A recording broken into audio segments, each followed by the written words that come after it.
if I'm back, and I haven't really had an answer. But now, yeah, I'm thinking I'm back.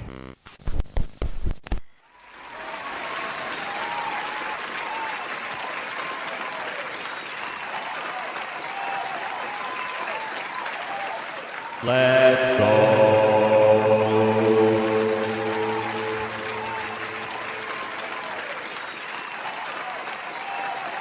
Thank you. Thank you. Thank you very much. Take your seats, ladies and gents. We're about to begin the live stream, the show. The Peti Kish Hun Live is back. It's back. It's back and ready to rock and roll, guys.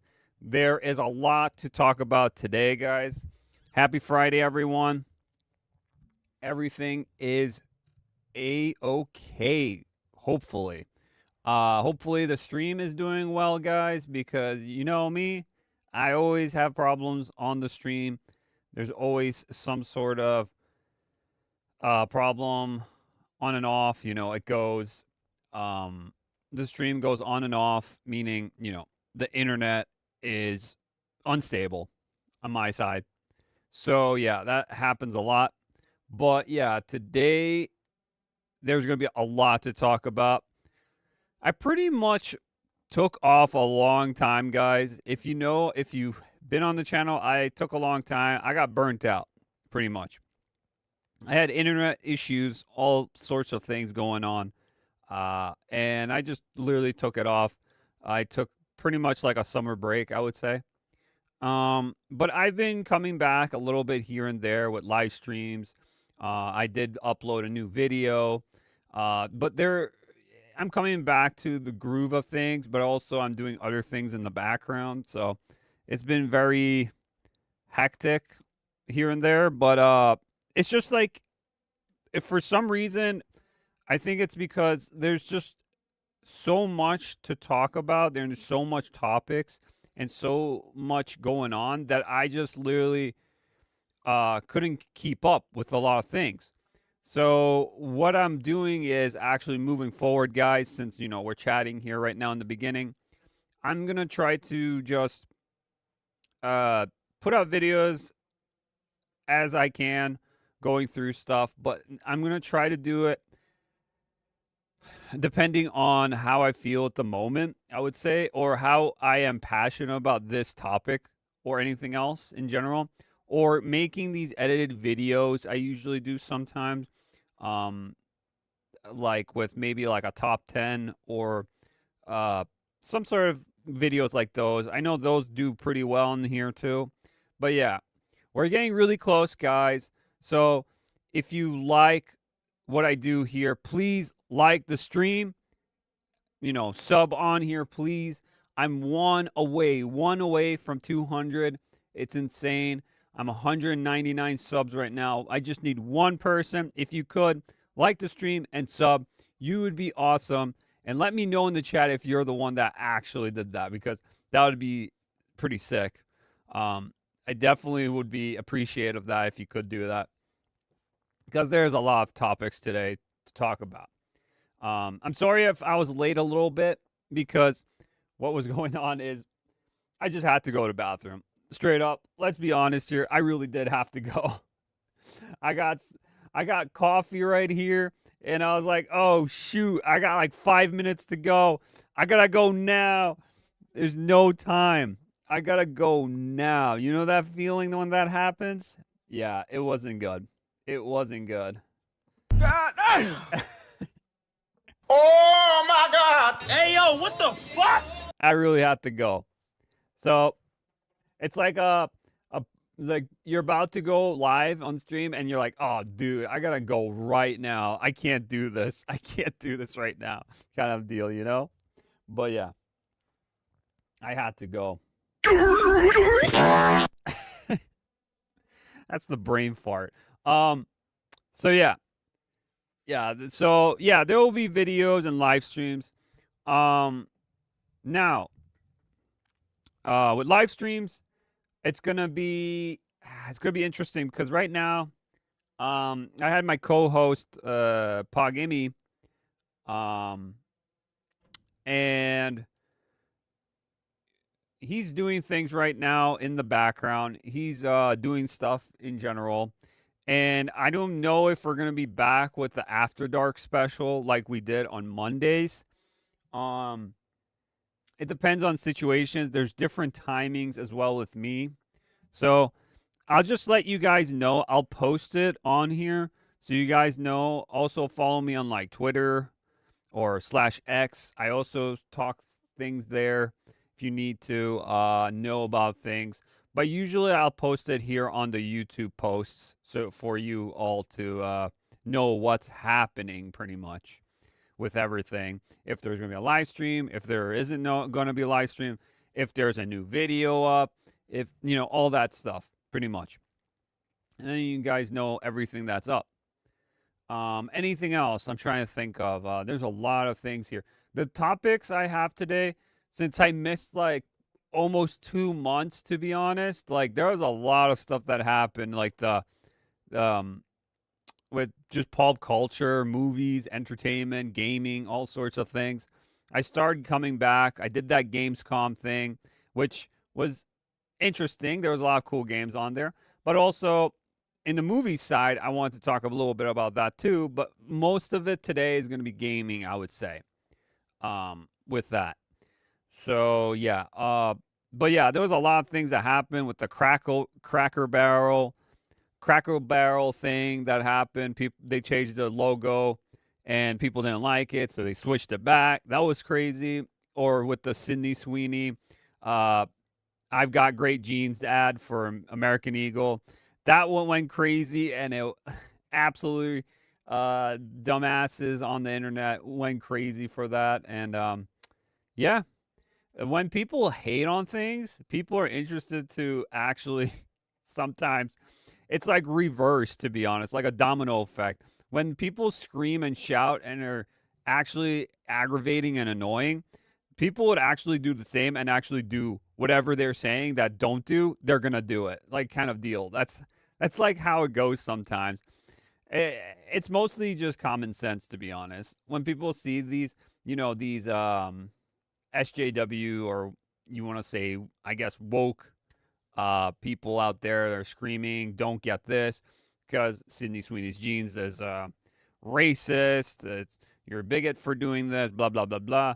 It's like, yeah, okay, whatever. It's just a jeans commercial. Like, chill out, dude. It's not big of a deal, kind of deal.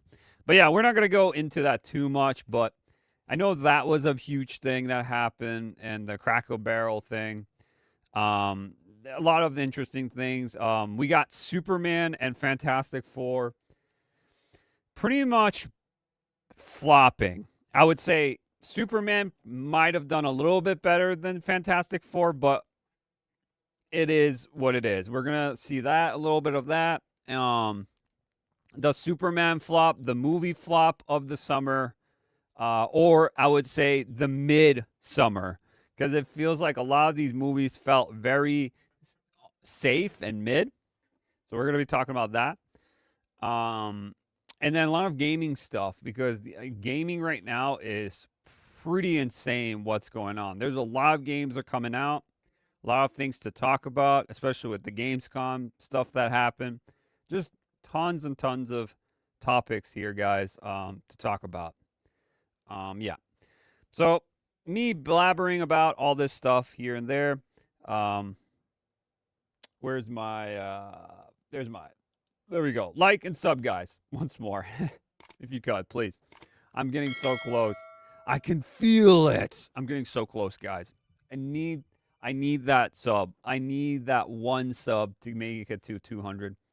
And then we can make it to 300, 400, 500. You already know we're going to make it there. And then sooner or later, we're going to hit that 1,000 mark. Yep. And that'll be crazy. So, yeah. Also, YouTube's algorithm has been interesting, to be honest. Yeah, fuck YouTube's algorithm, pretty much. I'm so pissed about what.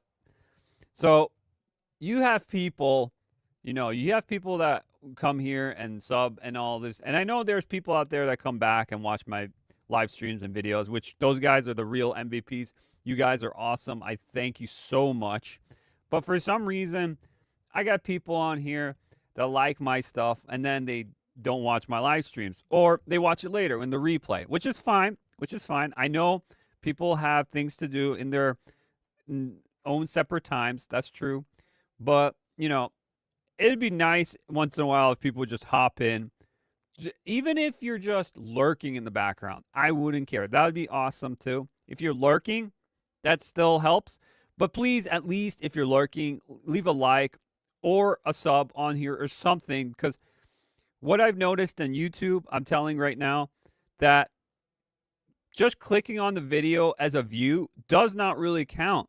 So you need to be spamming the chat, doing some emojis or whatever, liking the stream, all sorts of things, because they're looking for interactions. You need to be interacting in this stream itself or even the videos, because that's what brings up the YouTube algorithm a bit. I don't know why. Views don't matter anymore. I guess if you have 1 million views, it doesn't really count if you have no likes or no dislikes or no comments. It's so dumb, guys. I'm sorry. It's retarded, I would say. It's absolutely retarded. Yeah, so So that's pretty much it. My rambling about what's going on here. But yeah. You want to see something that's crazy? Guys, I'll show you something that's crazy real quick before we go into the topics. So, I have some dumb people on here that come by, probably don't even watch the videos I make or the channel itself, and just come by and just drop a comment. Just a dumbass comment, has nothing to do with anything. And I'm trying to make it so, I don't know, I'm thinking about just pinning people that have the dumbest comments now or the dumbest takes, and just to see what happens and likes on them. Because, there's so much dumb shit out here that I kind of want to show these people who they really are. I know there's bots out there. For sure there's bots. But there are actually real people out here having some really bad takes. For sure. And has nothing to go with the topic itself or the conversation. So yeah, there is some people out here, I'm going to go on my newest video. Let me see if I could see it. Let me see. So here we go. This is my new video, guys.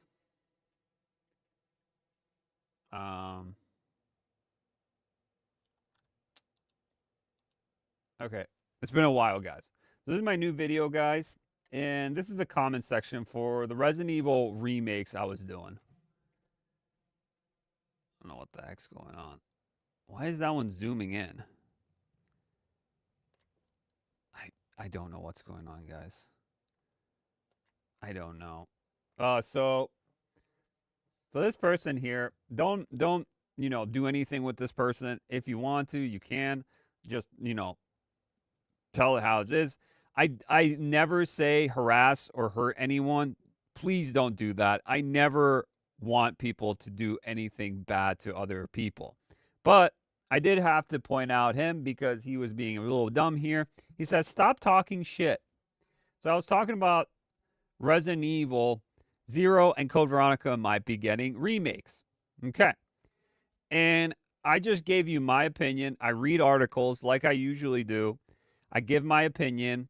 And sometimes I would say, speculate on things, on here. And out of nowhere, he just says, stop talking shit. And then I should probably pin it and like it, but whatever.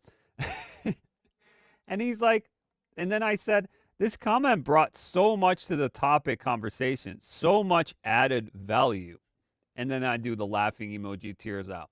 Because it's so basic and dumb. There's nothing to actually give to the table on here for this conversation. It's just stop talking shit. When did I ever talk shit in this video?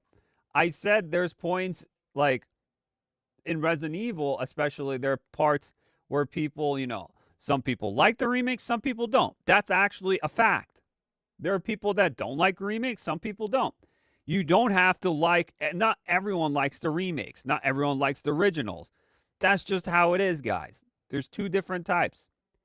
And then I guess he's just like, stop talking shit. Doesn't make no sense. I don't know what he's talking about. What am I talking about? Like, in general, like, bruh, what is even the point? But I was like, you know what? We're going to have to roast this person. I'm sorry, but we're going to have to. So I think he's going to get roasted, whatever. If you guys see it, whatever. But I'm just saying there's too many dumb people out here that have no common sense, no ability to actually have a good conversation. They just say, you're bad, don't do this, stop talking like this, go away. Kind of deal, It's like, what? Like, I bet you have opinions too, but okay. Okay. There's a clip. Oh, there you go. Sub and like, guys. Again, it got one came back. But whatever. So that's what happened. And I have a clip for that. I wonder if I could find it. I didn't put it on the OBS itself. I wish I did. I forgot to.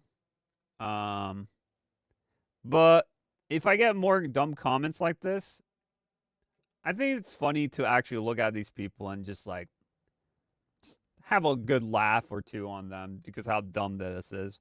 How dumb these interactions are, these comments are. And there's actually people that are like really passionate, and I like those comments. Like some comments are actually pretty reasonable, and I think about it, I'm like, yeah. And I like to also like talk with people and comment back too, if it's an interesting thing. If you have nothing to offer and you just say stop talking shit, which first of all, I don't know where I was talking shit about, and second of all, there was something that triggered you, and that's why you just said that for no reason, and you don't even have anything to back it up. Just saying. So that's what happened. And here we are. And here is the clip that. Here you go. This is what it is. Here we are. The fate of the planet is in the hands of a bunch of retards I wouldn't trust with a potato gun. Yep, pretty much. Pretty much. Keith David's great, dude. Keith David. What a good actor. But yeah. Interesting enough, right? That's crazy, dude. Crazy stuff. But yeah. Yep, I just wanted to bring that up because I thought it would be funny to talk about. Maybe this will be the retard of the day kind of deal. Or something. Who knows? We'll see. There's always that one salty comment or that one comment that people just don't like. Yeah, that's pretty much it. So yeah. That's that. Let's get into the topics ahead, guys. Talked for a while now. Guys, also, I'm going to be doing timestamps. So if you guys want to skip this part, you can. Or go to the parts that you're interested in the topics itself. You could do that. So when the video's done, I'll leave timestamps for you guys later so you guys can check it out. Okay. So let's get to the fast topics first, because I think we have fast ones here to go through. Here we go, guys. All right. So Superman and Fantastic Four couldn't save the superhero genre. What happened? This was the peak superhero summer that we needed. We needed this. Because these are the OGs who started Marvel, who started DC. What happened? Well, let's read into it. For years, Hollywood insisted that superhero genre was too big to fail. Marvel and DC might stumble here or there, but whenever the chips were down, a tentpole reboot about swoop in and restore audiences' faith. That was the expectation for, let me zoom in more. For 2025, when James Gunn's new Superman and Marvel The Fantastic Four first steps arrived to great industry fanfare. There were the movies that were supposed to stop the bleeding until audiences and regenerate box office firepower. Instead, they proved to exact opposite. Even the biggest names in comic books history can't save a genre. Audiences are walking away from. So they're walking away from it. This is by the that Park Place, but still, pretty much the box office for these movies wasn't that good. Superman did good here in America, regionally, but in like other countries in the world, internationally, it didn't do good in the box office. Fantastic Four seemed like it had legs, but it actually flopped even harder than Superman did. So these two movies were supposed to bring back the superhero genre, because superhero genres in general have been lacking, and Hollywood has been losing a lot of the fans and, the people that are been reading these comics and have been fans for, a long, long time. So that really didn't help a lot of this, because the egos, I would say, especially James Gunn's ego, it definitely didn't help Superman, but as well as Marvel with Fantastic Four. Also, bad casting, Pedro Pascal for Reed Richards. You gotta be joking me. That was just the bad casting overall. Not good. And people have Pedro Pascal fatigue. There's literally 3 movies in the movie theater at the same time that had Pedro Pascal in it, and people were not having it. None of those movies did any good, to be honest. So, yeah, there is fatigue. People are saying there's superhero fatigue. There isn't superhero fatigue. We have bad superhero fatigue, meaning the writing is trash. The acting, even some of the acting is not the best. And they're hiring people that don't give a shit about superheroes. Really, they don't give a shit. Even James Gunn, he literally didn't care about Superman until he was working on Superman. He didn't know how to make Superman work until he's like, wow, maybe if I crypto the dog, now I can make it work somehow, It's insane. So these superhero genre movies are going to start, I would say, not become as popular as they used to be. It's going to be like the cowboy genre or the Western or the war movies. They're going to be here and there. They're not going to be going away, but they're not going to bring in the big budget as they used to. When Avengers, Infinity War, and Endgame happened, that was insane. That was an expensive thing.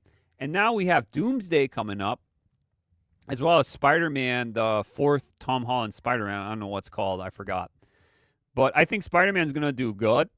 But Doomsday, I don't think that's going to be as good as most people think. It's going to be an expensive-ass movie with like 60 actors in there, a bunch of heroes. And I'm hearing problems in general there, too, in the studios with Doomsday. As well as James Gunn's DC Universe. Supergirl's next. And that didn't do too good, especially the first introduction at the end of the movie of Superman.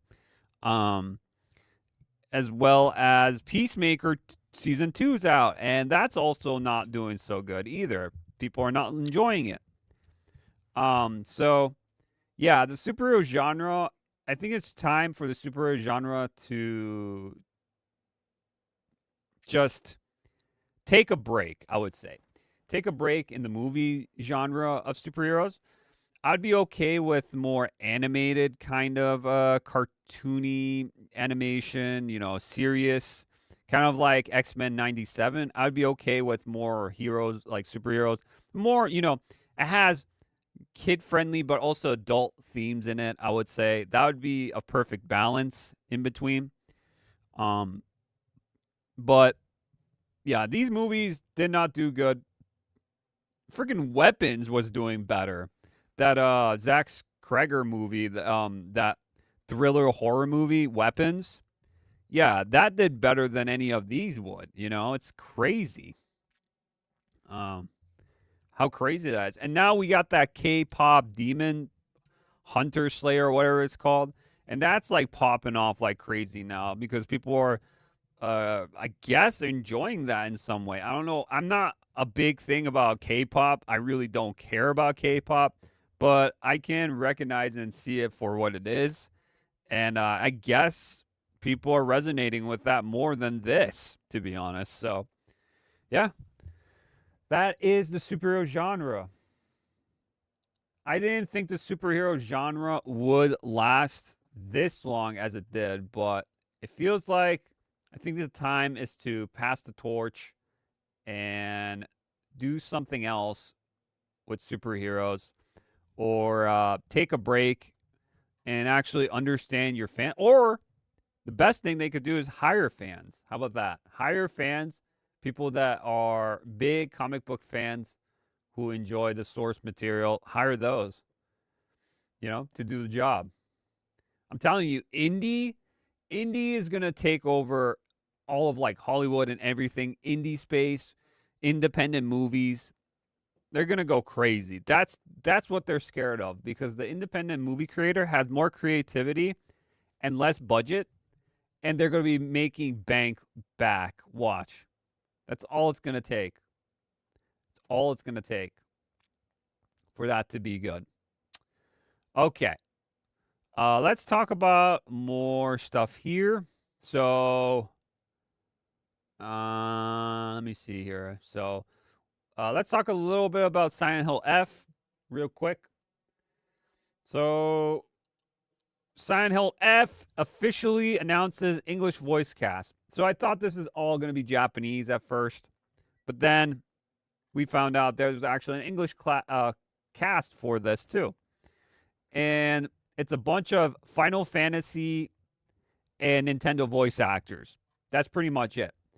So yeah, I don't know a lot of these actors, but a lot of them, it says here, is Yuffie from Rebirth, Final Fantasy VII Rebirth, Persona 3 Reloaded, Marvel Rivals as a Visible Woman. So she's the main character that's going to play in Silent Hill F. And then there's other actors in here too. Like the Princess Peach actor from Nintendo Mario Kart World, all stuff like that. Yeah, so what's going on is they just got a bunch of known actors, I would say, or semi-known actors to play these English voice, to dub it, I would say. Hopefully it does good, but I have concerns about it because let me get it real quick here. I don't know if this is true or not, but I saw this tweet by Pirate Nation. And here it is. And it says, this is PC Gamer, though. So this is PC Gamer reporting on this. We could take this with a grain of salt. PC Gamer, they have weird takes. They have some interesting things. They like to bash gamers and bunch of things in general with their own ideologies, their own opinions that sometimes are actually not that bad.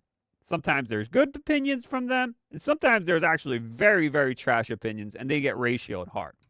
But PC Gamer, Naneko Shimizuzi, I'm sorry if I butchered her name, arc in Silent Hill F is shaped by the Japanese women's rights movement of the 1960s and depicts how she musters the courage to combat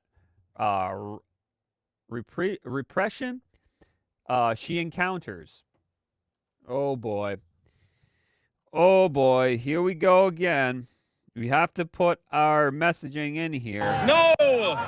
And it's right here too. See? So PC Gamer talked about this. Doesn't mean that this is going to be the story or this is what it's supposed to show.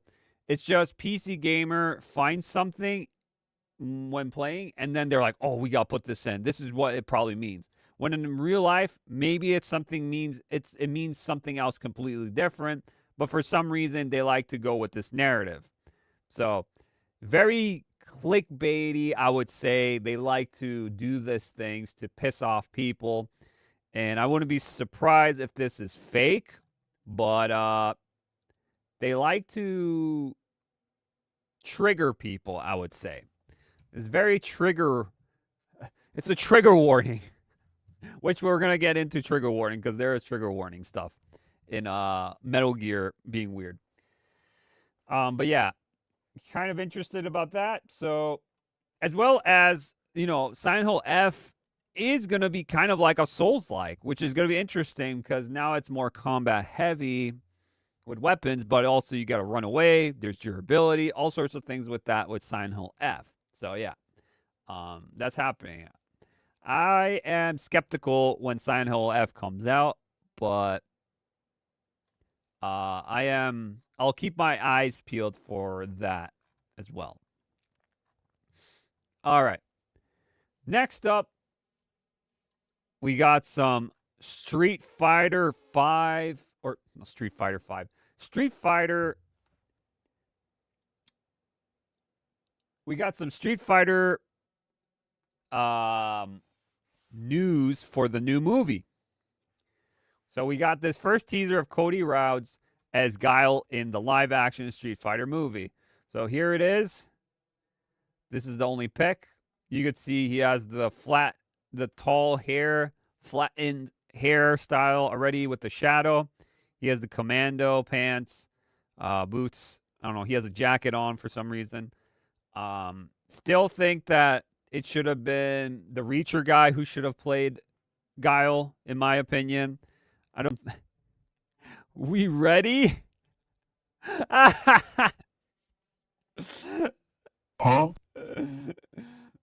Holy shit. That's crazy, dude. That's crazy. But yeah, that's what's happening. Oh gosh. Yeah, I don't know. I feel like this movie, let me be honest, this movie is probably going to be really bad, but hopefully it's bad in a good way. Like The Room or something, like it's so corny and so bad, just like the old Street Fighter movie, the first one in the 90s. If it's that bad, or in the point trying to be campy and bad, but it's actually funny, I'd be okay with that. But if it's actually trying to tell a serious story and it's bad, that's when it's going to be horrible. This is going to be a horrible movie. But the actors in general are not the ones I would pick for these. But this one might be actually good. So we got a first pick of Noah Centineo as Ken in the live-action Street Fighter movie. So he's getting ripped for the role. He looks fine. I think he's okay. I think he could be a good Ken. He's also going to play, if anyone knows, he's going to play, they're going to do a Rambo, The First Blood kind of prequel to that. And Sylvester Stallone won't be coming back, obviously. He's older now. But this actor is going to play young Rambo during the war. So that's going to be interesting. I think it could work. That's what I heard, that he's going to be Rambo. I'm not 100% sure, but that's what I heard. And that could work too. We'll see his acting chops. I haven't really seen him in anything, but he could be a good Ken. He looks decent enough. Probably better than Rhodes, for Guile, I would say.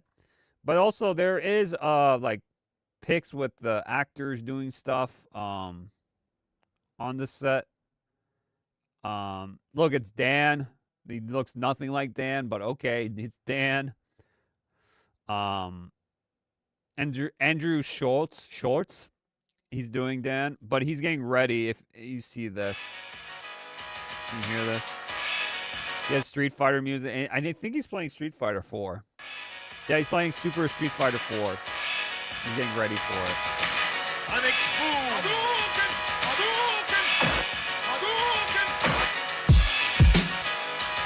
Hadouken! Might be copyright. I better put it down. But yeah, he's playing Street Fighter 4. I don't know why he was showing that, but he was playing as Dan.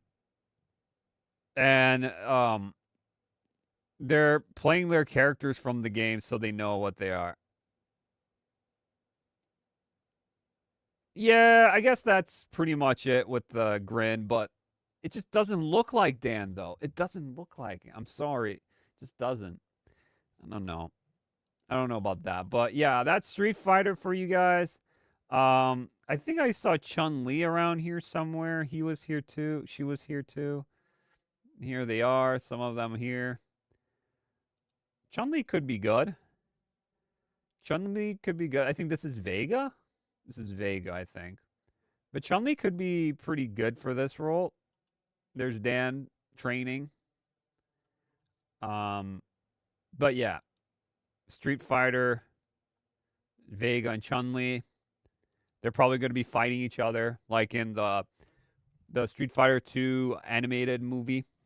They're probably going to have some sort of fight between them. But yeah. That's Street Fighter for you, the movie. I'll keep you posted, guys. Oh, I think there's also one more. Let me check real quick. I think there's one more.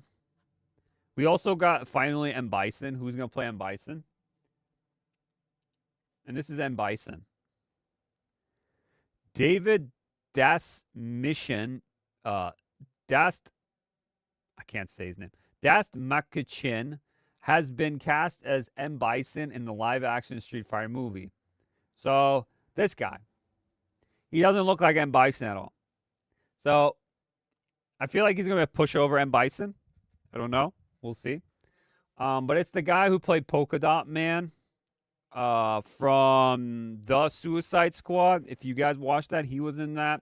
He was in The Dark Knight. He's been in a couple of things, but he hasn't had like a huge role. He's just in things here and there, you know? What is this? I don't know what that is. Whatever. But yeah, he's going to be M. Bison, which looks nothing like M. Bison, but okay. I told everyone, I even told this when I was streaming After Dark, that it should be Josh Brolin. I think Josh Brolin would have been the perfect pick for M. Bison. It's like fit for that role. He just has that like square jaw and shape, and dude, he was Thanos. Like, how come you can't get Thanos to be M. Bison? Like, that's crazy. That's crazy, but yeah, that's the Street Fighter live action movie coming out. Hopefully it does something. I don't know. But it is interesting. For a fact. It really is. Very, very interesting. Hopefully it's good. Okay. Next topic. Next fast topic we got. Let's see here. Here we go. So, you guys like Marvel Rivals? Well, we got leaked for you, teases Deadpool and Daredevil. So this season, we got Jean Grey, the Phoenix, as well as Blade, which a lot of people enjoyed, I would say. Like, those characters, people like them. I think Blade still needs more work, but he's pretty fun, though. Same with Jean Grey. I like Jean Grey, though. I like Jean Grey. But so we got this from a leaker, and they said there's some voice lines, and it has voice lines for Deadpool and Daredevil for next time. So they have, like, characters talking, like, with Deadpool kind of interacting, but Deadpool doesn't talk. They say his name constantly. And same with Daredevil. There's clips on here with leaks and stuff. So, yeah, I just wanted to bring this up because if you guys are excited, we're getting Daredevil and Deadpool, which I would think both of them are going to be DPS. So we're going to get another DPS character instead of, a support or a tank. Because we need more tanks and we need more supports. So we're going to get less of those. Daredevil could be a support. I could see that. But Deadpool definitely will be a DPS for sure. I don't think he would be a tank either. Well, maybe he could be. He has the immune thing. Deadpool has that crazy immune system where he can't really die. And Daredevil could be a support in some ways. He could, since, he can't see. He could see through walls or do some sort of thing where he could, like, echolocation kind of deal. I don't know. I'm just making things up. Just thinking about, like, what kind of abilities they couldn't give him, But yeah, I thought that was cool. More Marvel Rivals characters is a good thing, but we need to balance out some characters, and we need to definitely, with Marvel Rivals, change some of these matchmaking games because they've been crazy. Some of them get really difficult. Some of them are really easy. And then some of them are just like bots. Like, there's no specific, like, balance to it where you feel like this player is on my level kind of deal. It's more of like you're too easy or too hard kind of deal. Or you're just a bot. One of those. But yeah, that's Marvel Rivals for you. Here we go. There's more here, guys. More fast topics. It won't stop going. All right, let's talk about Resident Evil 9. This article here, Resident Evil 9 has a third-person camera because Resident Evil 7 was too scary. Holy shit. Yes, Resident Evil 7 was scary. It's probably the scariest Resident Evil by far. But why is that a bad thing? Why did we have to tone it down because of that? Isn't Resident Evil supposed to be horror? Horror elements? It's supposed to be scary? You could see that with the change from Resident Evil 7 to Resident Evil 8, where they had some horror elements in it, but it was more action-focused with 8, Village. 7 was very horror-focused and very close to the original concept of what Resident Evil was, just in first person. That's my only argument. It's not about, I know people are saying, oh, third person loses the scare factor from first person. I disagree with that. I think you could do third person also pretty scary in general too. I don't think you need to take away the third person away, but saying that is the problem and that's why it's going to be not scary, I don't know. So you can switch between first person and third person camera in Resident Evil 9. Let's see.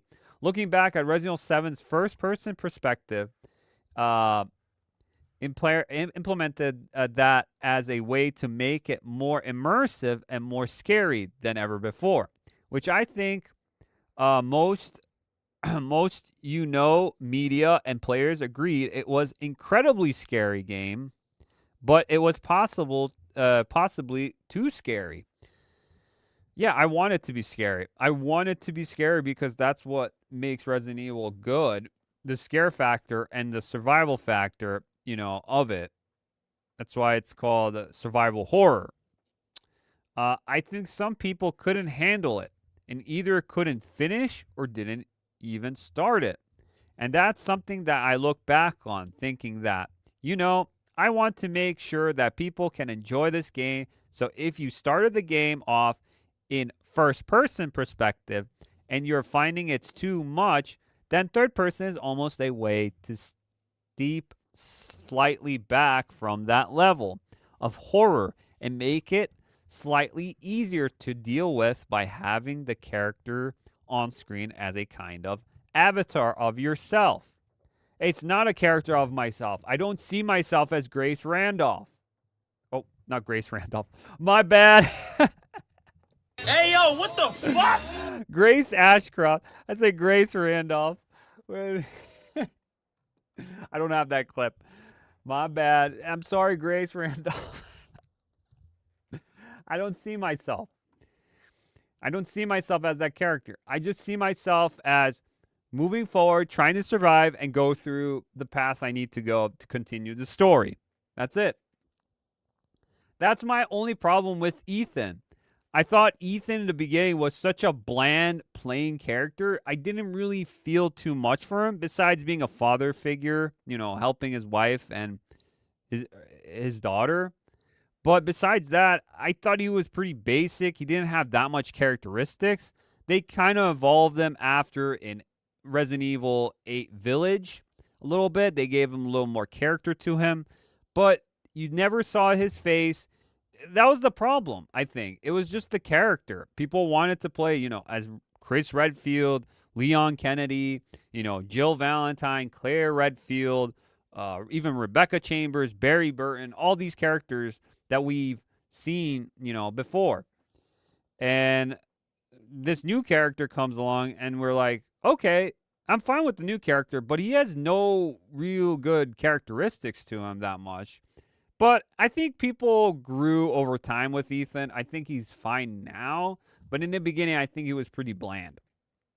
That was the problem. But I don't think third person makes it not scary, though. I think third person could, be scary. It could be. Also, the fixed camera angles would be good, too. Now you're going to say fixed camera angles is also not scary anymore with the angles from top, from the top and to the bottom. That's not scary either anymore. Like, no.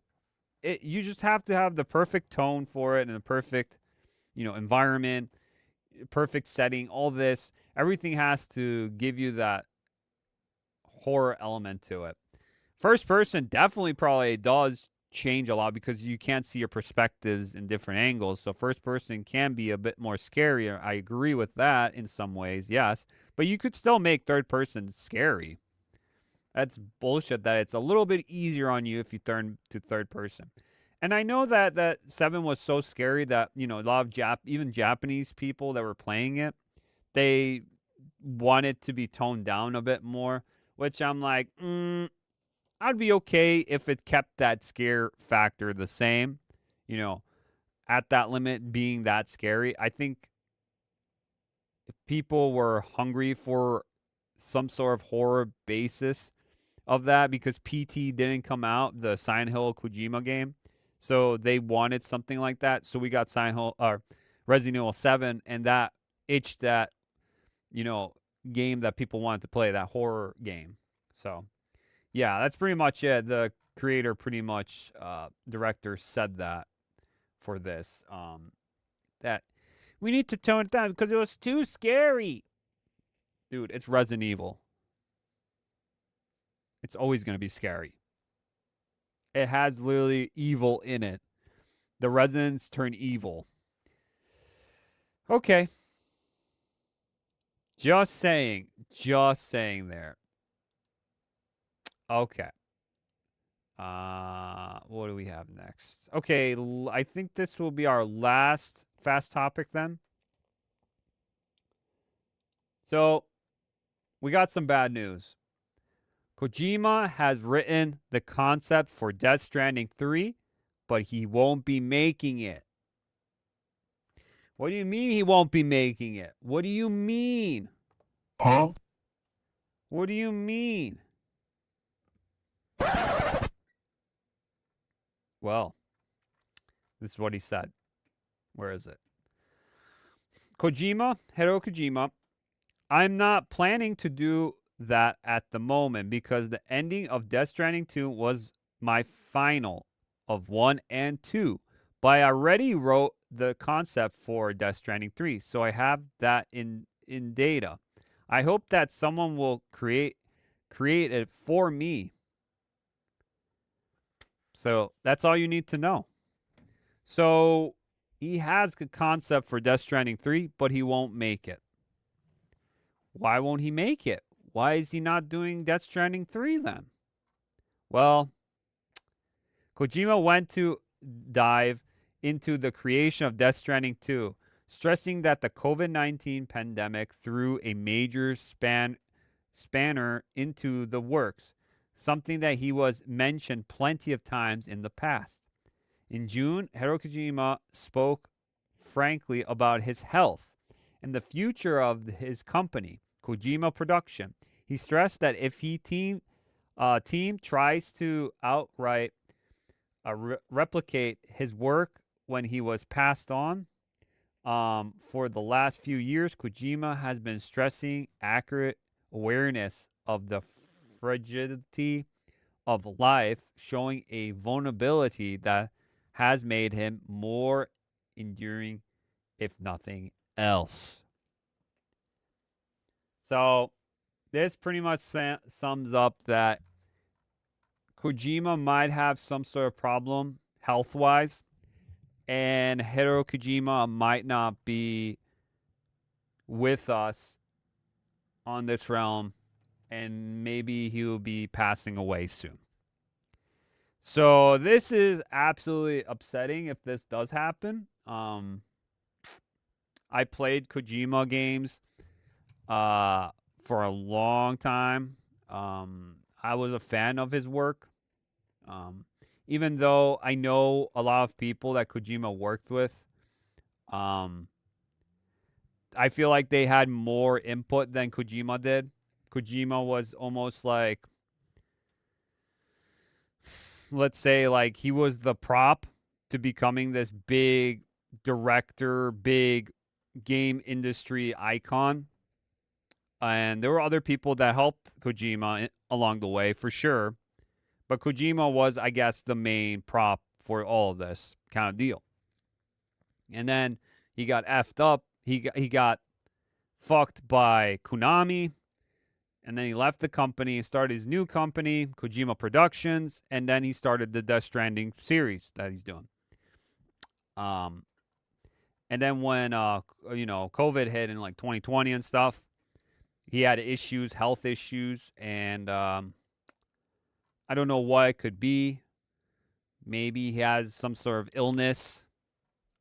He's been talking about this for a while now, that he has had, he almost passed away in some instances. He felt like he was going to go because it was getting that bad. So he just keeps on bringing this up, that he doesn't have much left and he wants to give, he was saying like he wants to put all his thoughts and info down on a, like a USB stick or something to pass it on for the next generation for Kojima, and bring it over to the next one. So yeah, it's pretty sad, but I wouldn't be surprised you hear this maybe this year or next year. We hear about Kojima passing away. So don't be surprised if this happens, because it's coming. Kojima, he's getting older now, and he's going to the point where he just can't do this, and he's not healthy enough to do it no more. So it is upsetting. It is really upsetting, but that's just life, I guess. I wish he would tell us what his problem would be, what is the issue, but I guess he doesn't want to bring it to the public eye. He'd rather just do what he loves and just continue as is, kind of deal. He doesn't want to always bring it up too much, but he kind of hints it here and there, Kojima. So it sucks, but yeah, it is interesting. I still gotta play Death Stranding. I hear good things about it, but you know, that's just this. Okay. We got next topic here, guys. Fast topic again. Just a really, really quick one here. Just a glimpse.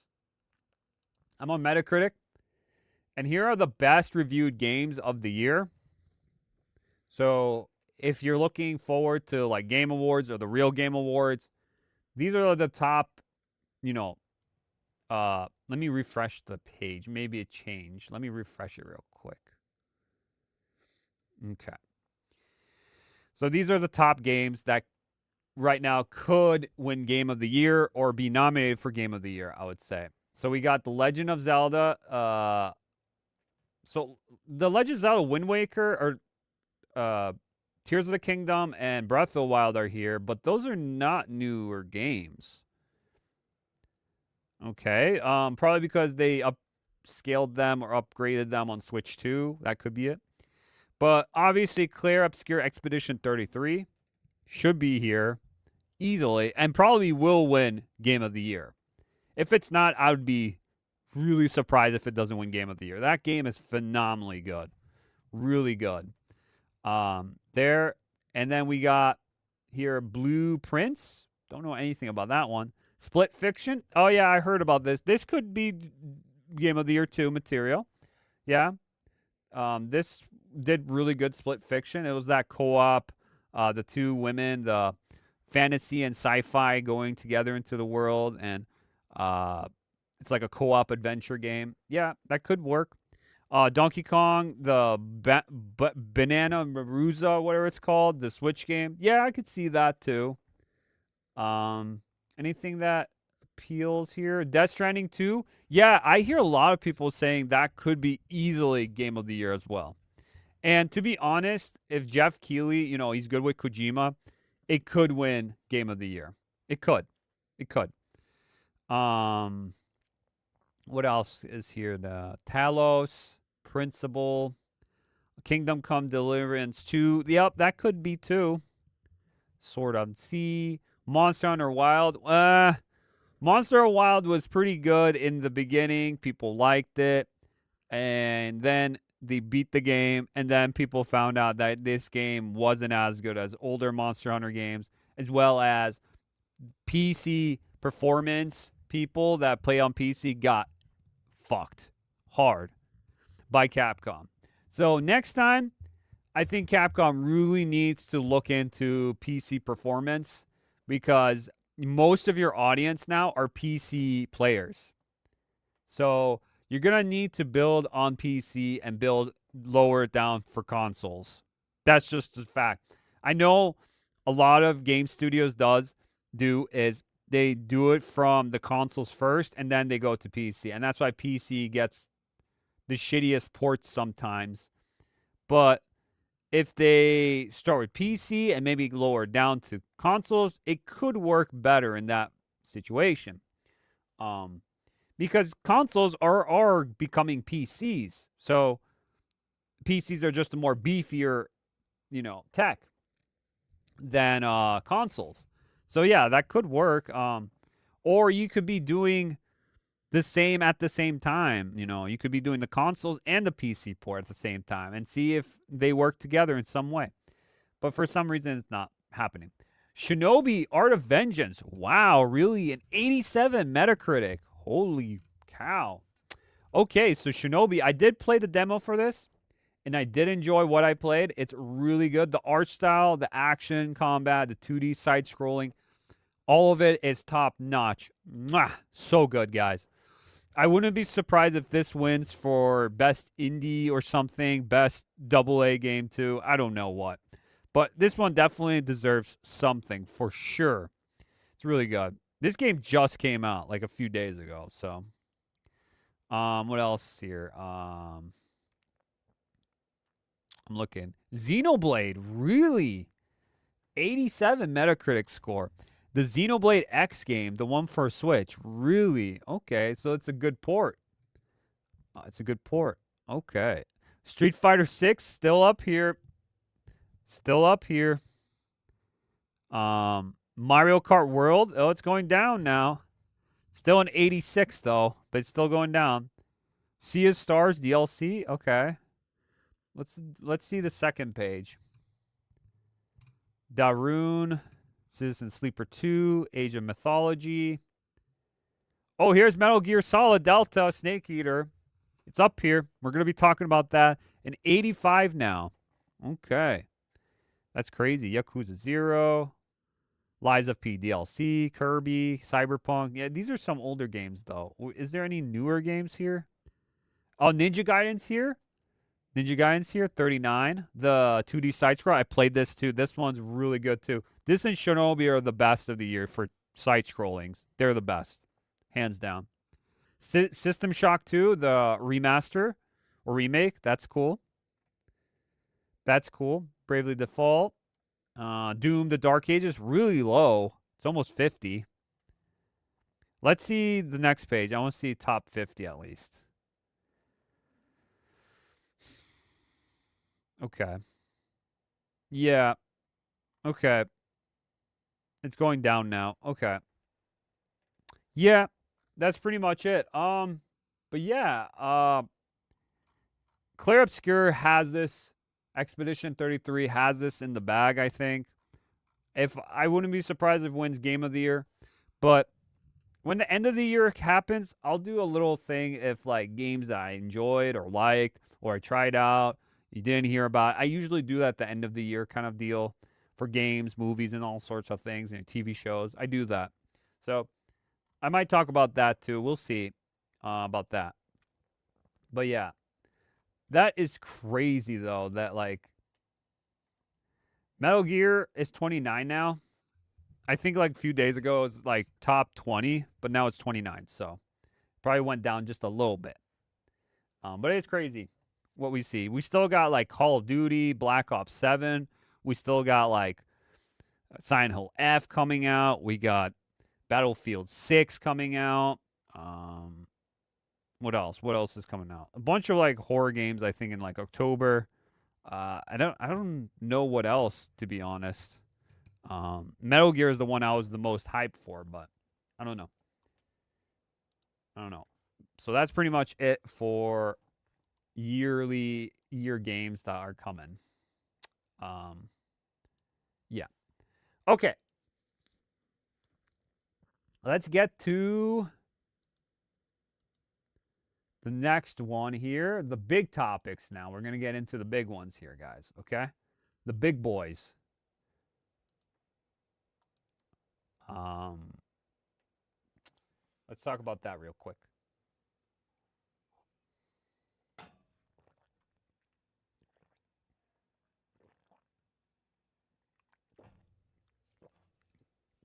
I got to drink water and I got to drink coffee. Wake up. Wake up. Holy shit. Wake up. All right. Here we go. So, here we go. Let's get into this little thing here. So, guys, we're on Insider Gaming. Oh, my back. Sorry, guys. So we're on Insider Gaming, guys, and we have this article here, and it says, Return to Silent Hill gets an official teaser trailer. We know that this movie is coming out, this Silent Hill movie. It's the same director who did the first Silent Hill, which was actually a pretty decent adaptation or movie of Silent Hill. It did way better, I think, than the Resident Evil movies did, for sure. That movie was pretty good. The second one, not so much. The first one was pretty good. So it's the same director doing this one. So what it says here is, The Return of Silent Hill, a film adaptation of Silent Hill 2, has released the first teaser. The film, which hits theaters on January 23rd, 2026, looks to capture the magic of the iconic sequel. We had seen glimpses before last year during Silent Hill transmission, but nothing concrete. Okay. The film comes from director Christopher Gaines, who did the original Silent Hill film in 2006. Last we've heard about the return to Silent Hill. It got its official release date of January, but no pictures or footage came of it. Regardless, we now have our first look at the upcoming adaptation, and it looks rather interesting. Okay, so we're going to watch this. Hopefully, it doesn't have any copyright in it at all or anything. But we're going to watch this and check it out, this teaser for this movie. Okay? We're going to watch this. Okay. We're going to watch this movie teaser, and we're going to check it out and what it's all about. So we know a date that's coming out finally. January 23rd. Next year. Cool. All right. Because I was kind of interested in this because I did like the first Silent Hill. But now we're getting this one. I might question a little things because this is from Silent Hill 2, the game now. So, yeah. I think they're going to add a lot of things from Silent Hill 2, but they're going to add other things from other Silent Hill in it, like they did with 1. Like, Pyramid Head shouldn't have been at all in 1 at all. It should be in this one, but let's just check this out. Why is he in water? Something's happened here. Something really, really bad. Hold the darkness, you can't keep it away.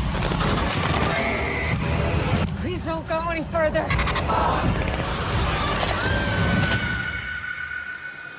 You don't know what kind of hell you have to face.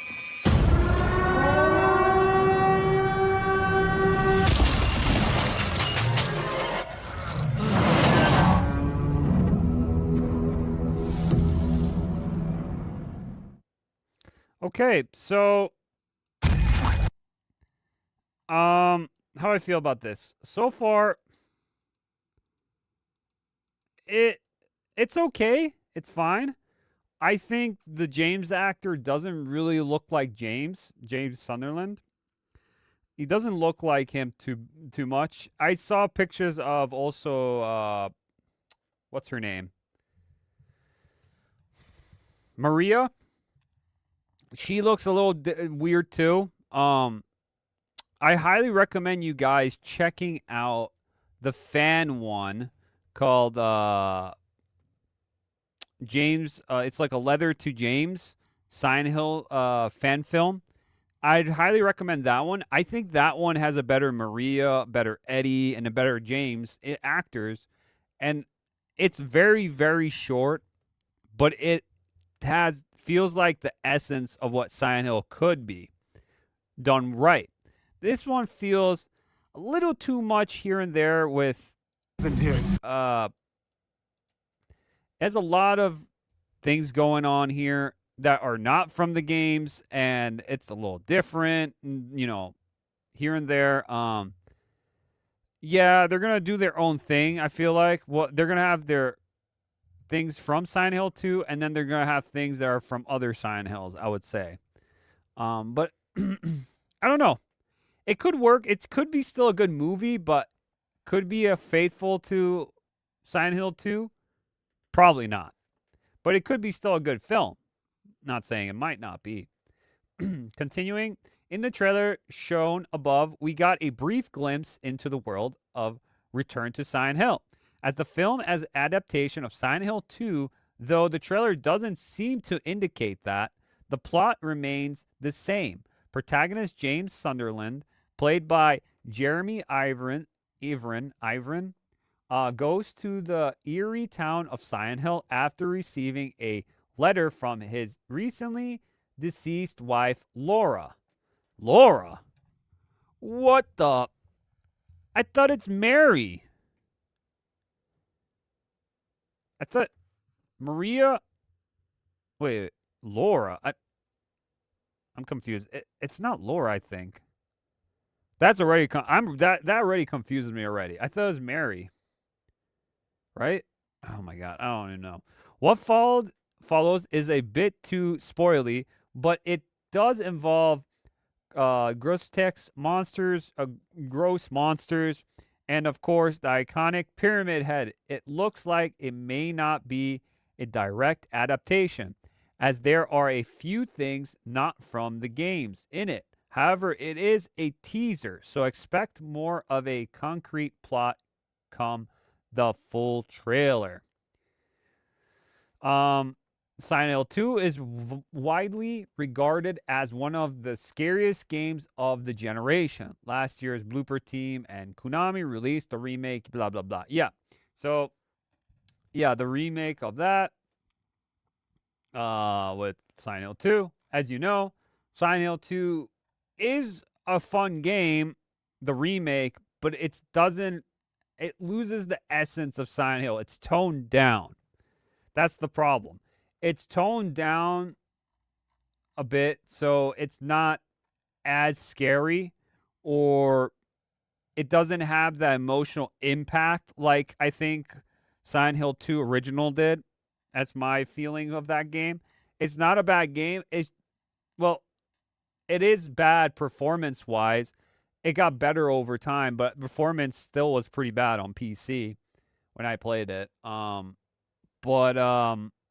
Yeah, it wasn't as good as other remakes that have come out, I would say. It's not the best.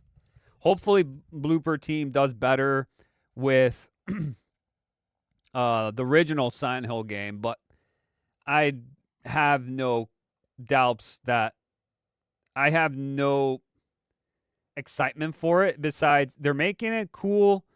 I want to see what they can do with it, because that's the thing. It's like announcing it, cool, but I would have wanted someone else to do the original Silent Hill than Blooper, but that's just me. I don't know. But yeah, we got a little bit of Silent Hill, Return to Silent Hill. I'm probably going to watch this when it comes out, but I'm not expecting anything too crazy or good about it.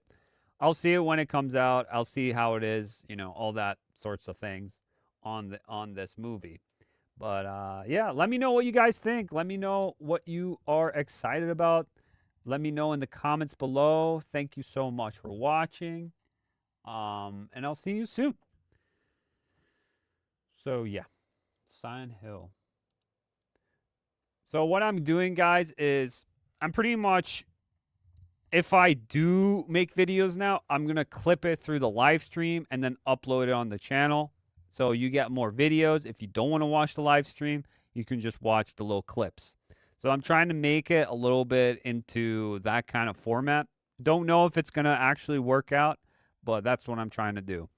It would be better for me in general because I can pump out more videos while also doing these live streams at the same time, kind of deal, Right on the fly, pretty much do everything on the fly so you guys can see it pretty much.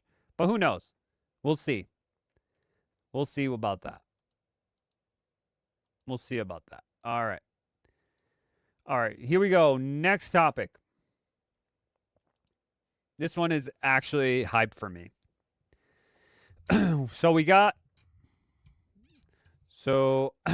We're on Bonnie Into Comics. And they got this article here, and it says developer Iphonic releases trailer for their next slasher adaptation, Halloween the Game. Yes, we're finally getting Halloween, like an asymmetric, 4v1 kind of game, just like we did with Friday the 13th, Dead by Daylight, all sorts of games like that. We're getting one with Halloween now. So that is awesome to hear, because right now there's no really a competition. It's only like Dead by Daylight. That's like the only game. We had games in the past. Sadly, VHS is no more. Video Horror Society. I used to love that game. That game was so fun. That stopped. And then there was Friday the 13th. I love that game too. That game was so fun to play with friends. That also stopped. And then we had Killer Clowns from Outer Space. We got Saw, or what? No, it was Saw. It was Texas Chainsaw Massacre, and then we had what was the last one?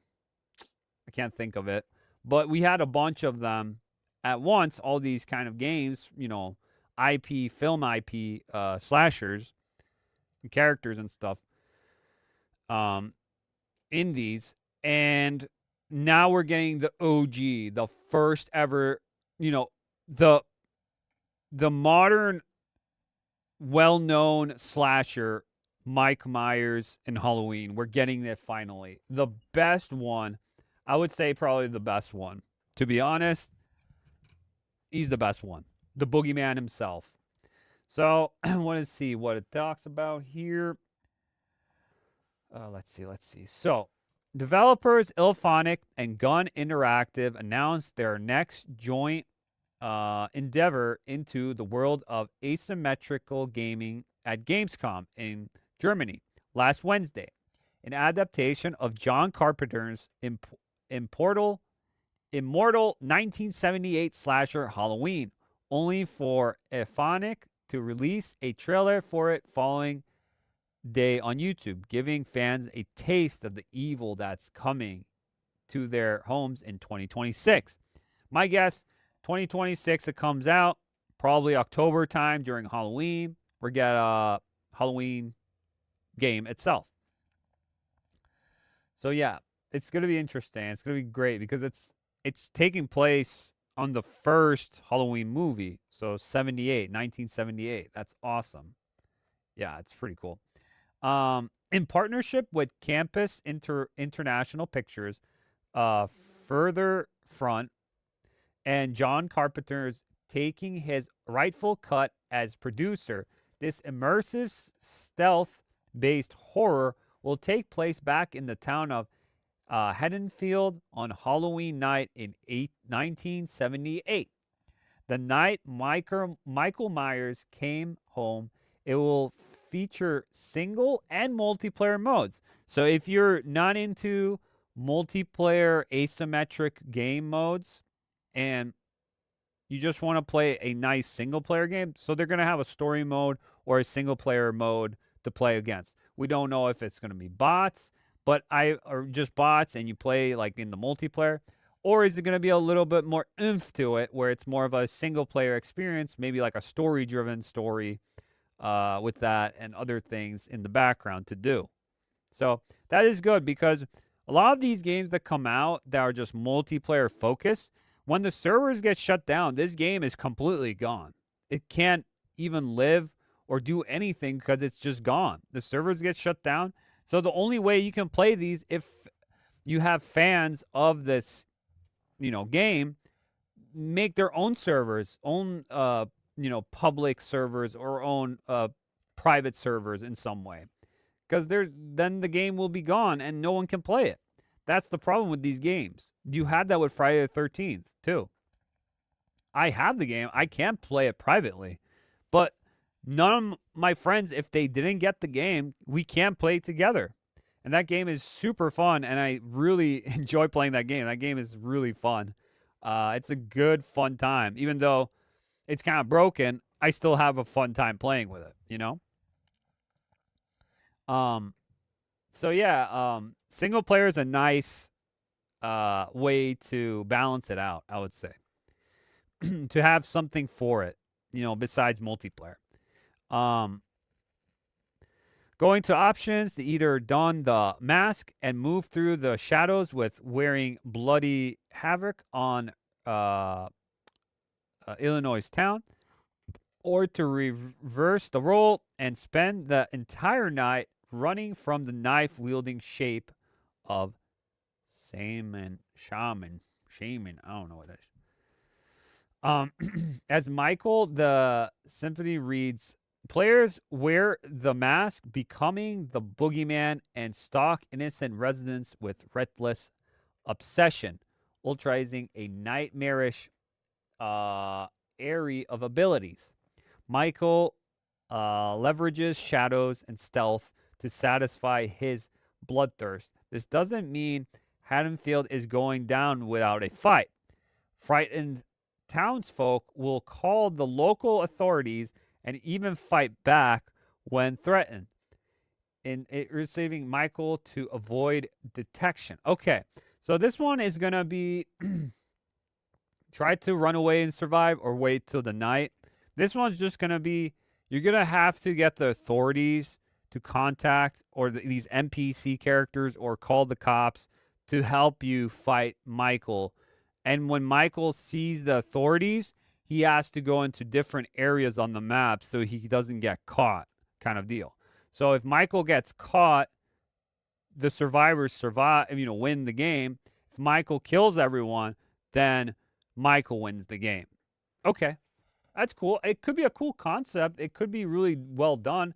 It's just we're going to need to have competent NPCs for this to make it work, kind of deal. But it seems like you can fight back too. That's good. That's cool. I want this to be good. I want this to be a competitor against DBD, Dead by Daylight, because you play Dead by Daylight. I come back once in a while. I come back to play it, but I don't enjoy all the time playing Dead by Daylight either. I want to play something a little bit different, especially with these game modes. I would love to have proximity chat, talk with people through it, just have fun time, joke around, or, scream a bit and be crazy stuff, try to run away. This is meant for streamers and content creators. It's that kind of game that it's going to be fun for a lot of people to play. I don't know about normal people that want to play this game and actually be good at it. Who knows? Maybe some people want to be really good at this game. But I feel like this is just going to be a party game, kind of deal. But yeah, to even the odds, it concludes you can command and equip NPCs with weapons to outsmart or even overpower the shape, providing precise windows for escape. Ephonic will also develop Ghostbusters Spirits Unleashed, Predator Hunting Grounds. That's the game I couldn't think of. Yeah, Predator Hunting Grounds. And the most recent Killer Clowns from Outer Space continue making their rounds through popular 80s titles, but they show no signs of slowing down. The company's CEO, Jared Gazrutsin, I can't say his name, doesn't appear to be taking any of it granted, and is a more free-for-all joy than a trick-or-treat whose parents drop them off in rich neighborhood. There's Dr. Loomis. It's been a real privilege to get to work with them. So they're working with a lot of people, even though, Inphonic left Friday the 13th. People were sour about that. Gun left Texas Chainsaw Massacre. People are sour about that. These games were complete but had problems, and they supported it for a couple of years and then left it. That was the problem. The game just stopped. They stopped supporting the game, doing anything with the games, and that's what it was a problem. So hopefully this one is a banger, and this one does really well, because I really want a competitor to Dead by Daylight. I really would be, because there's no competition in these kind of horror-ass, asymmetric kind of games. Not really much right now at the moment. So this could be a good thing. Yeah, I don't want to really show you the trailer too much, because there's probably going to be a copyright on it, and what's his name's going to come after me. What's his name's going to come after me? John Carpenter's going to come after me. There he is. He's going to come after me. But yeah, you can check the trailer out for yourselves, guys. But there is as well.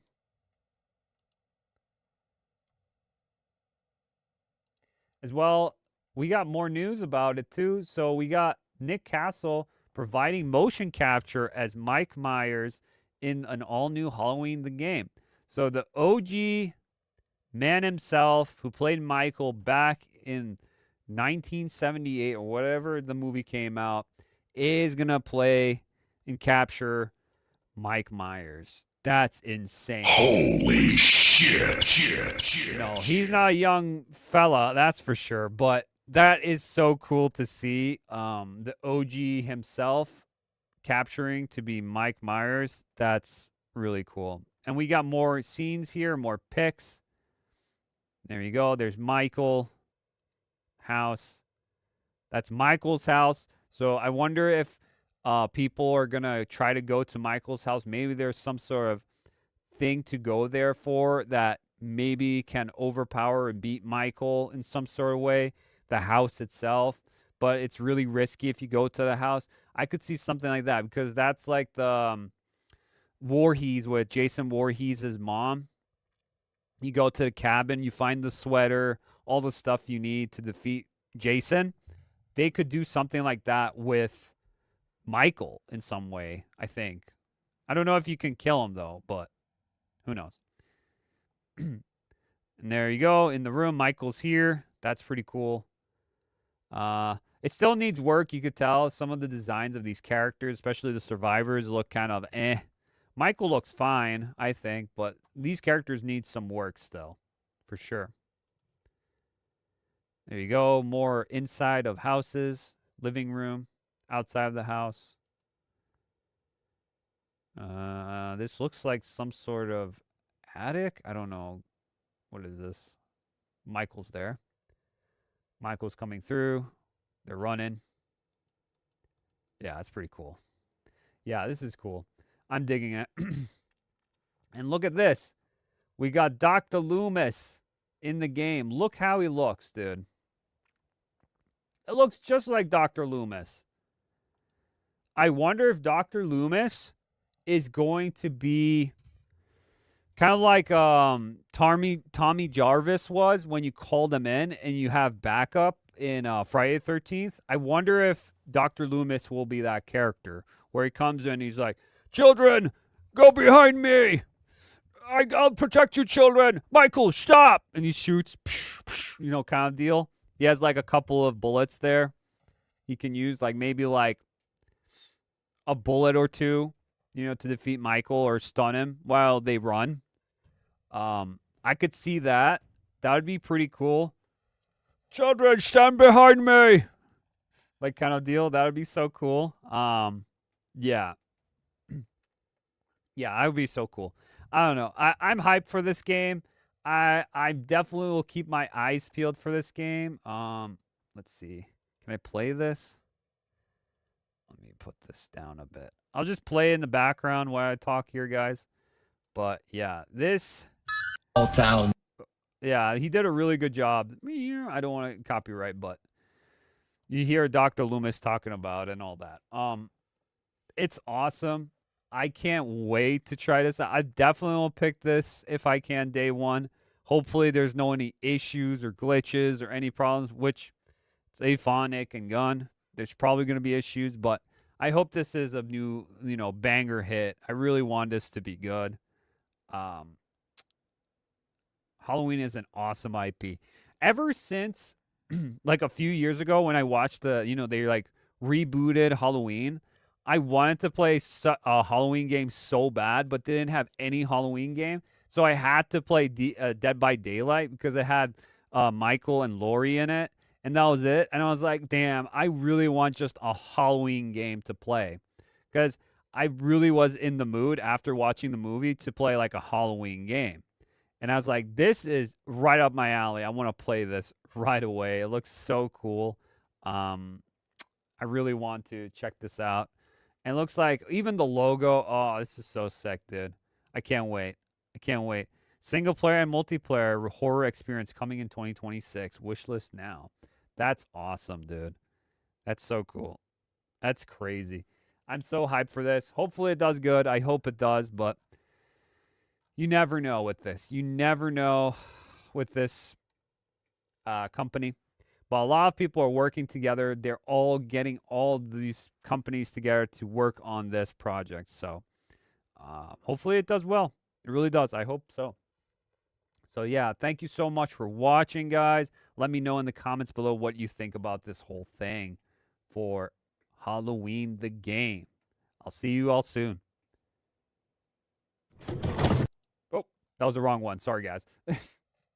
Okay. So, yeah, I might clip that one out. Don't know. We'll see how it goes with that one, guys.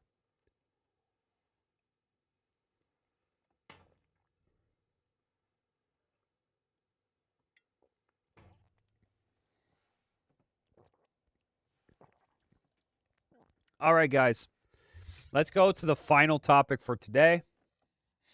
Metal Gear. Metal Gear Solid. I'm getting solid for Metal Gear. Hey, yo. Hey, yo, what the fuck? Hey, yo. So, let me talk about Metal Gear a little bit. Let me get Metacritic, because it did pretty well last time we were talking about it. Okay.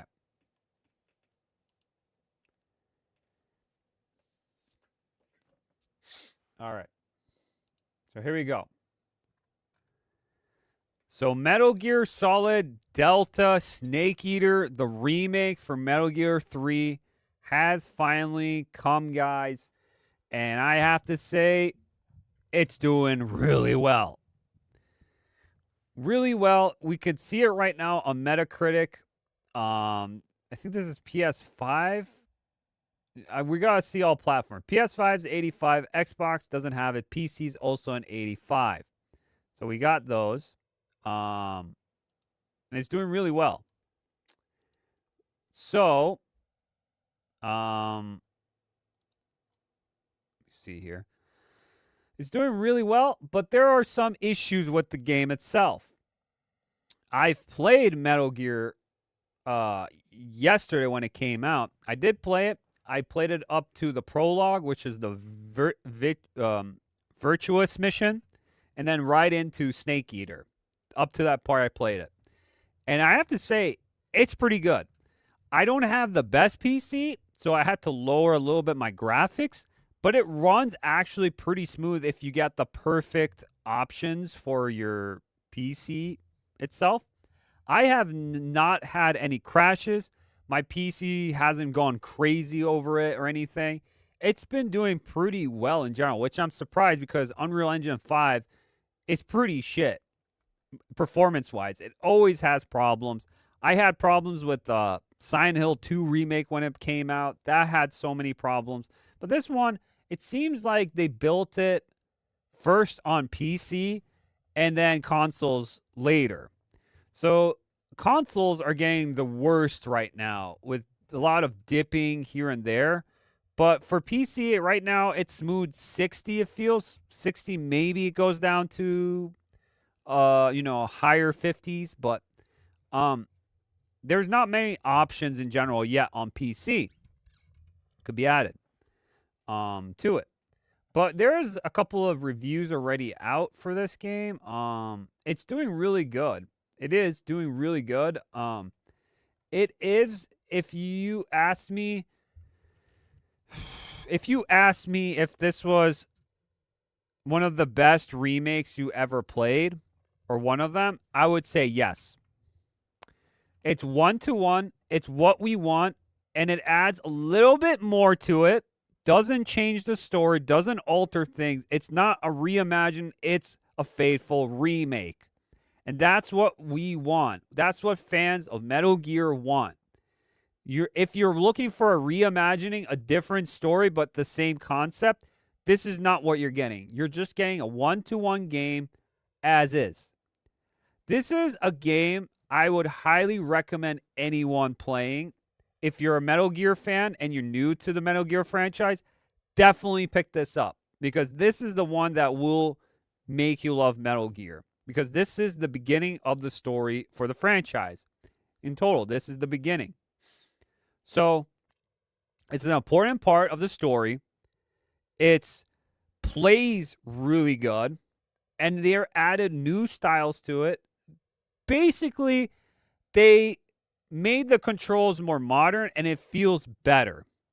There is also two styles. There's a legacy style where you go back and it has like a down version of the camera angle, some areas. And the new style is kind of like a mixture of like Phantom Pain and not Phantom Pain, like Metal Gear 3. It's like a mixture of those, but it is really good.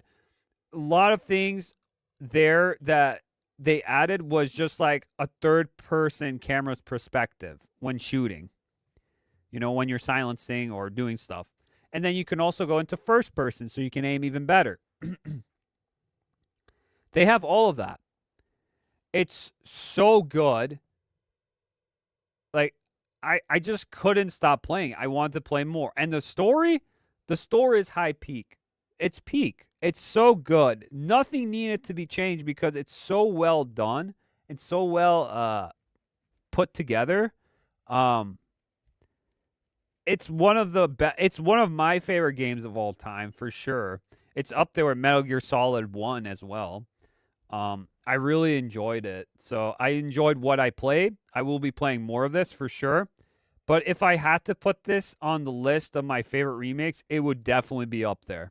This is up there with Medieval Remake because that is literally 1-to-1. They just added one mechanic and that was it, and better controls. You could also do tank controls if you want in that too. And Resident Evil 1 Remake. Those are one of the best remakes I've played, and it's not anything like Final Fantasy VII Remake at all. It's not different. The combat's not different. The story's not different. None of that shit. It's not a reimagining. It's not changing anything. It's just improving on what a perfect game need. It's just a perfect game, pretty much. Just slightly improvements to it.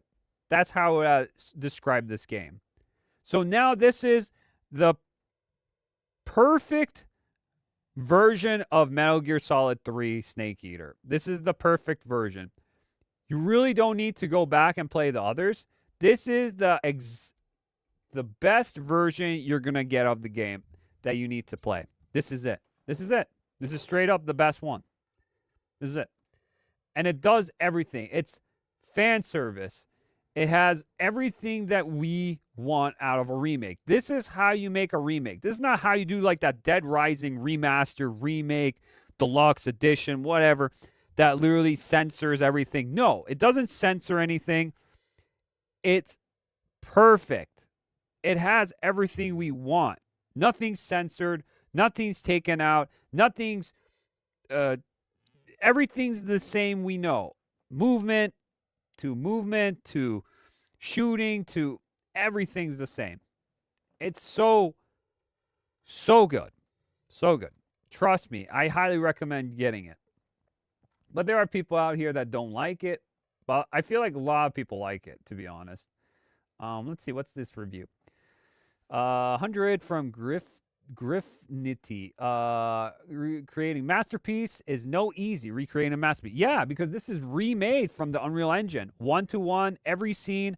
This is a testament to itself how hard this game was probably to make.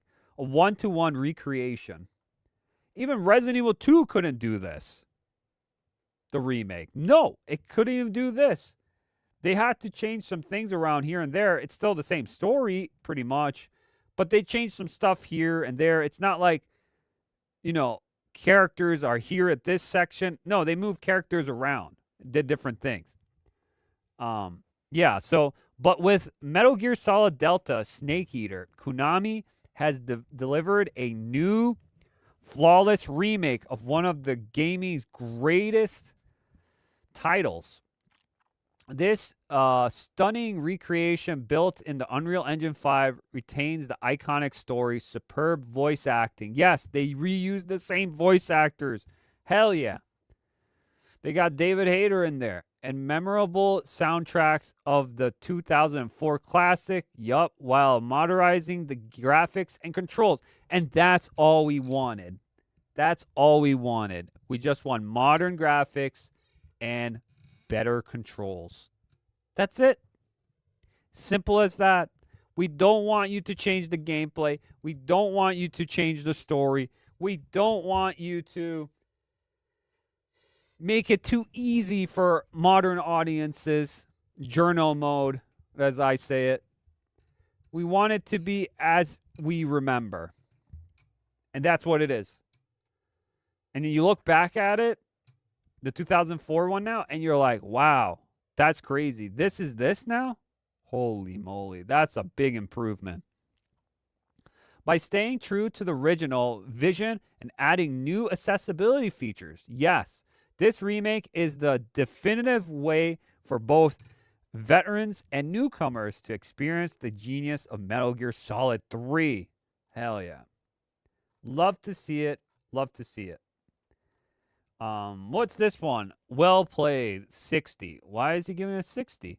With a Metal Gear Solid Delta Snake Eater, Konami has crafted a visual arresting re-release so flaunting and relevant that it reads entirely incurious fans of the source material, with no doubt relish, I don't know, the opportunity to make a more modern feeling take on a generational piece of art. But such a seemingly important work should inspire more. So he's not pleased and he wants more. Dude, they're supposed to... This game is a love letter to Hideo Kojima himself making this game, and they didn't want to change anything to ruin Kojima's look. First of all, why would you want to change anything out of this? Why? What is there to even add to it? Seriously, what? I don't know. I don't know. Like this is why it's stupid. This is easily a 9.5 out of 10 or a 9 out of 10. The reason why I won't give it a 10 out of 10 because it does have performance issues. I can agree with that. I can agree with this, that there are performance issues. So that's it. But it should be really high. This is a perfect game. This is as perfect as the second one, but better. So if you gave 8 or a 9 back then, this is like a 9.5 or a 10. Easily. Yeah, so, yeah, it's getting good reviews. Some are going down now because of probably performance, and they probably wanted a reimagine, not a remake, to be honest. These people don't want that at all. They didn't want that at all. But also, we got more positive here. Metal Gear Solid Delta Snake Eater, does it have de nouveau? And Metal Gear Snake Eater does not have de nouveau. Let's freaking go. Thanks. Oh, I didn't want to say that. Thanks. No. Thanks. No. Where's my air horn? What the? I don't even know where my air horn is. Where's my? Oh, there it is. Doesn't have de nouveau. No DRM. No DRM. So you guys, so it'll be running better on PC. Running a little bit better on PC. The only thing is that, obviously, if you're pirating this game in some way, they don't care. You can, I guess, do it. Because that's all it is. But we know the problem, especially with de nouveau, DRM, is that it makes performance on PC horrible. So they toned it down. So they're like, no, we're not using that. We're risking it. Fuck it. We're doing this. We want players to have a great experience with this game. Even though now their crutches is the Unreal Engine 5 is unpredictable and it has some performance issues with a lot of games, and it's always reported that Unreal Engine 5 is not the best in that sense. But they did do a good job with that. I do like it that they took that out. I agree with that 100% with this one. This is a great thing to do, for sure. Another thing is, if I can find it. But this one is going to be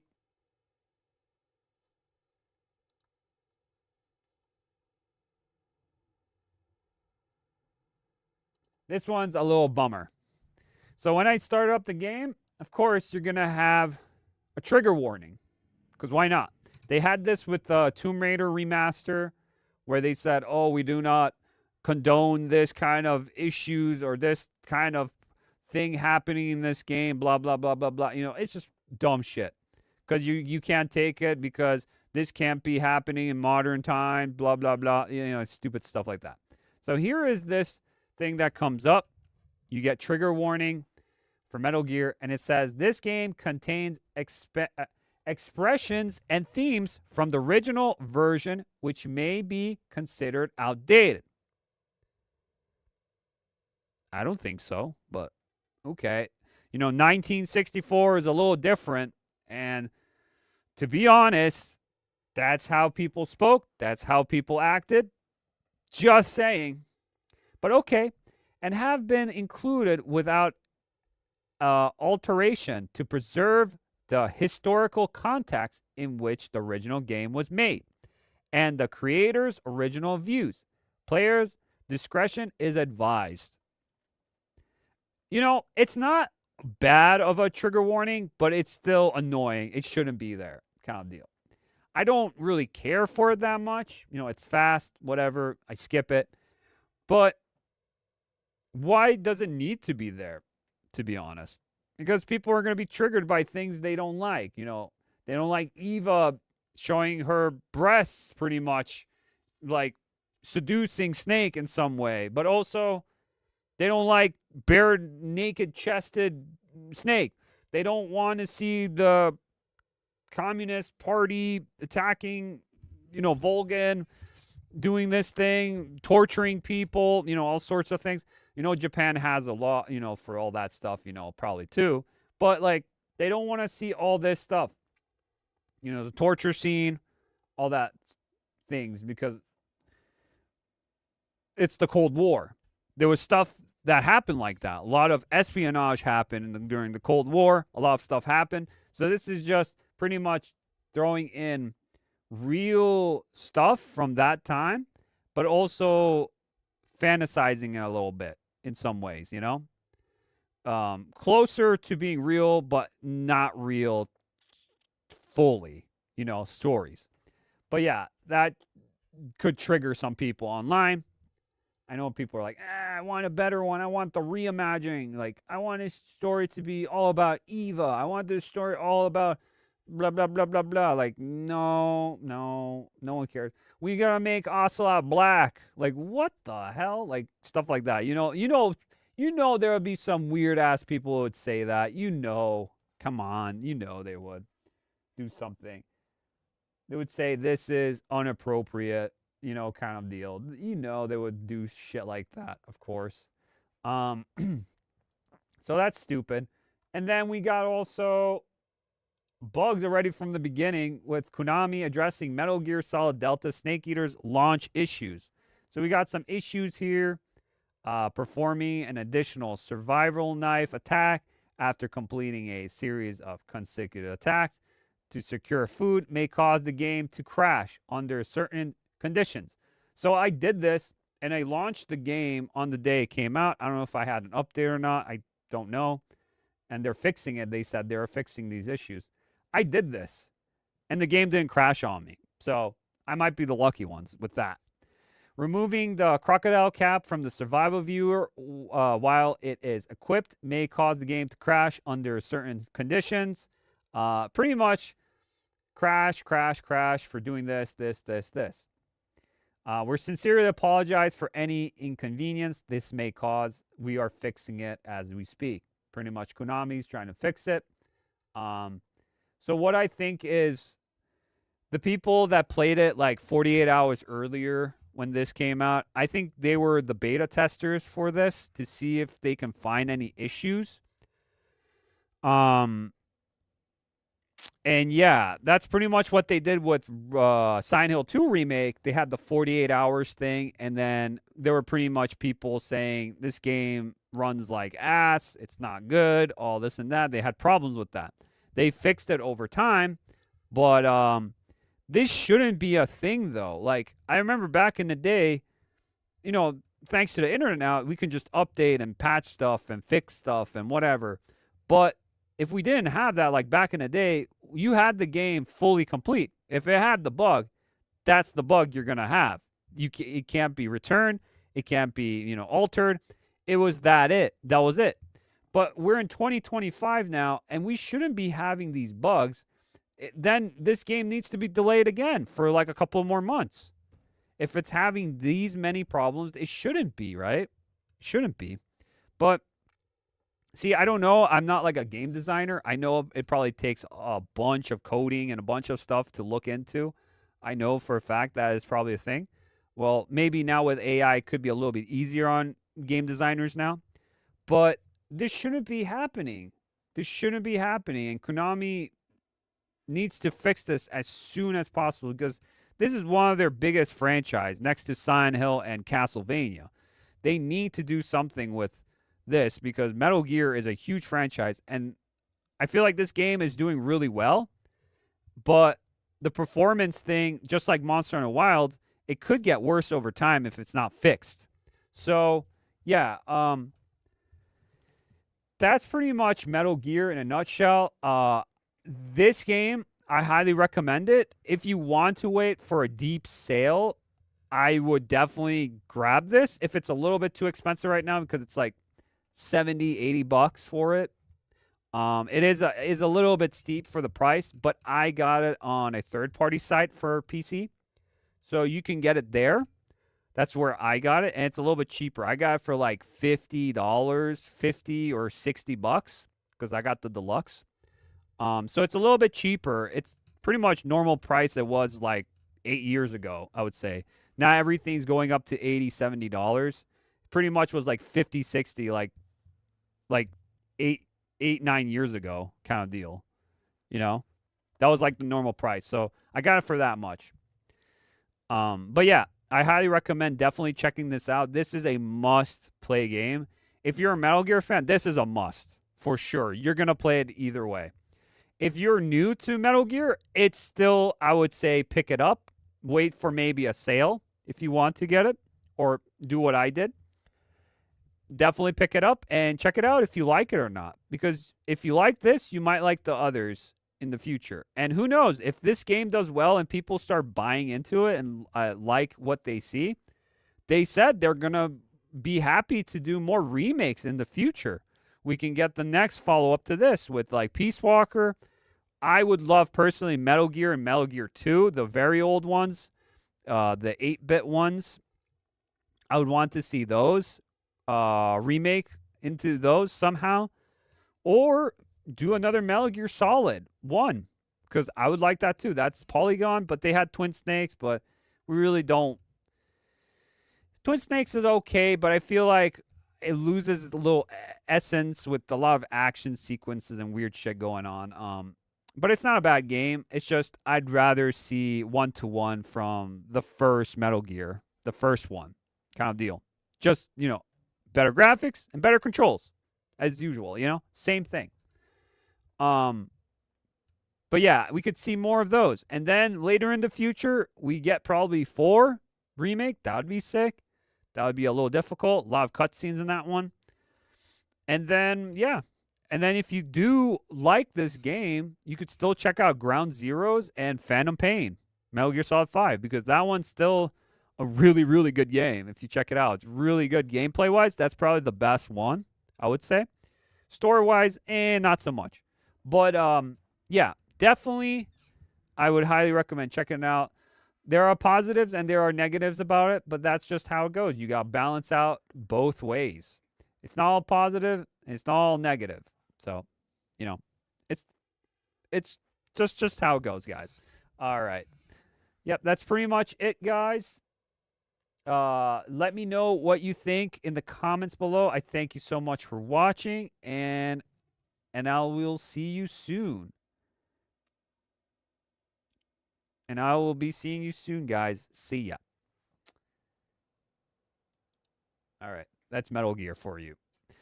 I don't know if I'm going to clip that one out. Who knows? We'll see if I clip these out. Maybe cut some stuff out in. I don't know yet, guys. So, all right. That was it for me today, guys. That's it. There's a long one. I'll timestamp all the stuff about this. I went like 2 hours almost.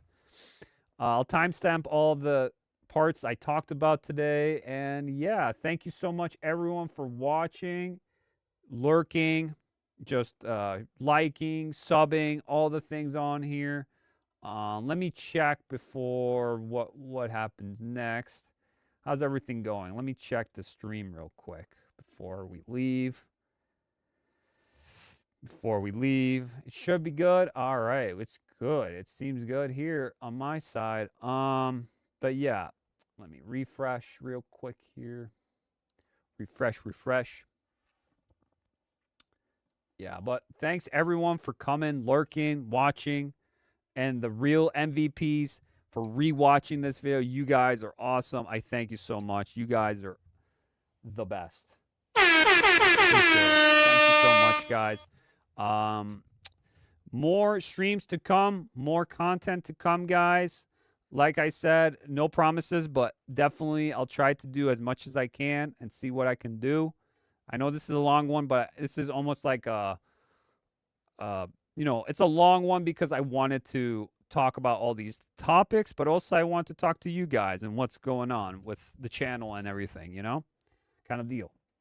So yeah, thank you everyone again, and I will be seeing you soon. See the posts and everything, like, sub, all the things again. Thank you. For sure. This was an awesome talk, awesome stream, awesome topics. That was a lot to talk about, but we got it done. So, all right, guys, where is the ending? Let's end this outro. I'll see you guys another time. Have a good one all. See you soon. Let's go. Are you not entertained?